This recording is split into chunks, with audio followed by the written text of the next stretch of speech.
YCP అధికారంలో ఉన్నప్పుడు చెలరేగిపోయిన అప్పటి ఎమ్మెల్యే రామిరెడ్డి ప్రతాప్ కుమార్ రెడ్డి చుట్టూ ఉచ్చు బిగుస్తోంది. ఆయన గారి అక్రమాలను కూటమి ప్రభుత్వం తవ్వి తీస్తోంది.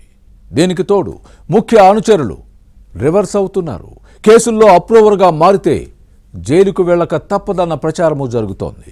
అధికారంలో ఉన్నప్పుడు రామిరెడ్డి చేసిన పాపాలన్నీ ఇప్పుడు శాపాల్లా వెంటాడుతున్నాయా? ఈయనపై చర్యలు తీసుకుంటామని గతంలో చంద్రబాబు, లోకేష్ చెప్పిన మాటల్ని నిలబెట్టుకుంటారా? రామిరెడ్డి చేసిన అక్రమాలేంటి? Let's watch the story.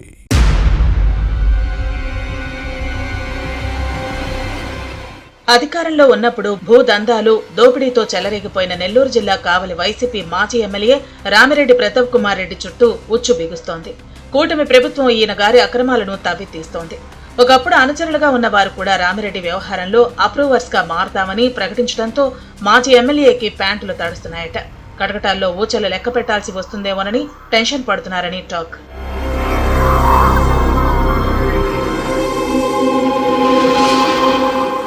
YCP హయాంలో కావలి నియోజకవర్గం విధ్వంసానికి గురైంది. వనరుల దోపిడీ జరిగింది. అదేమని ప్రశ్నించిన వారిపై వైసీపీ నేతలు దౌర్జన్యాలు చేసేవారు.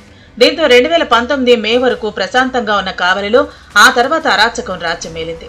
అప్పట్లో జరిగిన ఎన్నికల్లో వైసీపీ ఎమ్మెల్యేగా గెలిచిన రామిరెడ్డి ప్రతాప్ కుమార్ రెడ్డి తనకు ఎదురే లేదు అన్నట్టుగా రెచ్చిపోయారు. ఈయన ముఖ్య అనుచరులది అదే పరిస్థితి. 5 ఏళ్లు సామాన్య ప్రజలు, విపక్షాల శ్రేణులు అల్లాడిపోయారు. ఎప్పుడు ఏం జరుగుతుందో తెలియని భయోందోళన మధ్య బతికేడ్చారు. కూటమి ప్రభుత్వం అధికారంలోకి వచ్చిన తర్వాత మళ్లీ ప్రశాంత వాతావరణం నెలకొంటోంది. దీంతో ప్రజలు ఊపిరి పీల్చుకుంటున్నారు.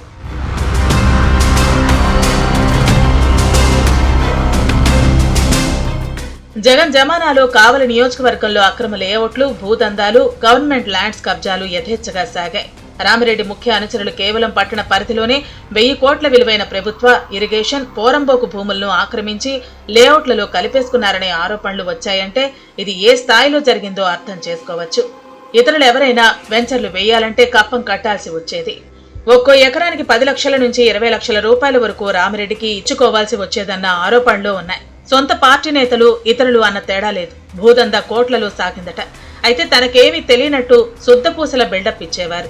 కూటమి ప్రభుత్వం వచ్చాక అధికారులు ఒక్కో అక్రమ లేఅవుట్ను తొలగిస్తున్నారు. ఆక్రమిత భూములను స్వాధీనం చేసుకుంటున్నారు. రామిరెడ్డి అవేవీ పట్టించుకునే పరిస్థితి లేదు. దీనికి తోడు అకస్మాత్తుగా అప్పుడప్పుడు కావలికి వచ్చి అక్రమ లేఅవుట్ల, భూముల ఆక్రమణల దమ్ముంటే నిరూపించమంటూ టీడీపీ ఎమ్మెల్యే కావ్య కృష్ణారెడ్డితో పాటు అధికారులకు సవాల్ విసురుతున్నారు. అధికారులేమో వరుసగా ఆక్రమణలు, అక్రమాలను ఆధారాలతో సహా బయటకు తీస్తున్నారు. రామిరెడ్డి రెచ్చగొట్టే తీరు తమ కొంప ముంచుతుందని ముఖ్య అనుచరులు ఆందోళన వ్యక్తం చేస్తున్నారు. ఇటీవల అందరూ ఏకమయ్యారు. మేమంతా దొంగలమైతే నువ్వు అంటూ రామిరెడ్డిని ప్రశ్నించి ఏకి పారేశారు. అవసరమైతే అప్రూవల్స్ గా మారి రామిరెడ్డి అక్రమాలు, అరాచకాలు, అన్యాయాలను ఆధారాలతో బయట పెడతామని వార్నింగ్ ఇచ్చారు.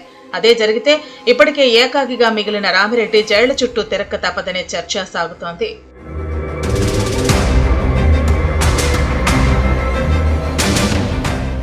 ఎన్నికలకు ముందు రామిరెడ్డి ముఖ్య అనుచరుడు బోగోలులో కలకత్తా, చెన్నై జాతీయ రహదారి వెంబడి అక్రమ లేఅవుట్ వేశారు. వెంచర్ మధ్యలో రామిరెడ్డి కుమారుడు పేరిట కొంత భూమి ఉంది. చుట్టూ ఉన్న గవర్నమెంట్ ల్యాండ్స్, కాల్వలను ఆక్రమించి లేఅవుట్ వేశారు. అక్కడ గ్రావెల్ను తవ్వి సొమ్ము చేసుకున్నారు. ఈ వ్యవహారాన్ని ఆధారాలతో సహా అప్పట్లో ఏబిఎన్ ఆంధ్రజ్యోతి బయటపెట్టింది. దీంతో రామిరెడ్డి పగతో రగిలిపోయారు. మీడియా ముందు ఏబిఎన్ పై ఇష్టం వచ్చినట్టు పరుష పదజాలంతో నోరు పారేసుకున్నారు. తన కుమారుడి పేరిట ఉన్న భూమిని డెవలప్మెంట్ కు ఇచ్చానని, లేఅవుట్ తనది కాదంటూ వక్ర భాష్యం చెప్పారు. కూటమి ప్రభుత్వం అధికారంలోకి వచ్చిన వెంటనే వారంతట వారే హత్తురాళ్లని తొలగించారు.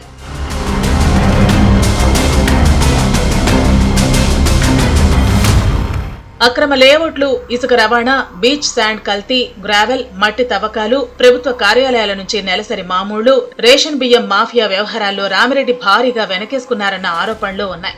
ముఖ్య అనుచరులు కూడా కోట్లలో మూటలు కట్టుకున్నారని టాక్. మేము కోటి తీసుకుంటే 80 లక్షలు రామిరెడ్డికే ఇచ్చామని ముఖ్య అనుచరులు బహిరంగంగానే చెబుతున్నారు. అక్రమాలను ప్రశ్నించిన వారికి కేసులతో వేధించారు. రామిరెడ్డి అరాచకాలను ప్రజలు ఇప్పటికీ చర్చించుకుంటారు.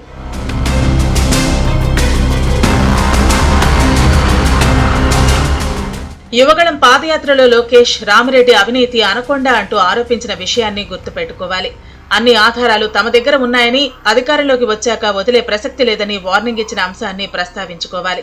చంద్రబాబు సైతం రామిరెడ్డి ప్రతాప్ కుమార్ రెడ్డి అక్రమాలకు ఆధారాలు చూపిస్తూ వదలబోమని హెచ్చరించిన సందర్భాలు ఉన్నాయి. రామిరెడ్డి అరాచకాలతో కావలి ప్రజలు నరకం అనుభవించారు. కొందరు ఆత్మహత్య చేసుకున్నారు, మరికొందరు బలవన్మరణం యత్నించారు, ఇంకొందరు ఊరొదిలి వెళ్లిపోయారు. ఇప్పుడు వారంతా అగ్నిపర్వతాల్లో రగిలిపోతున్నారు. చంద్రబాబు, లోకేష్ మాట నిలబెట్టుకుంటారా లేదా అని ప్రశ్నిస్తున్నారు.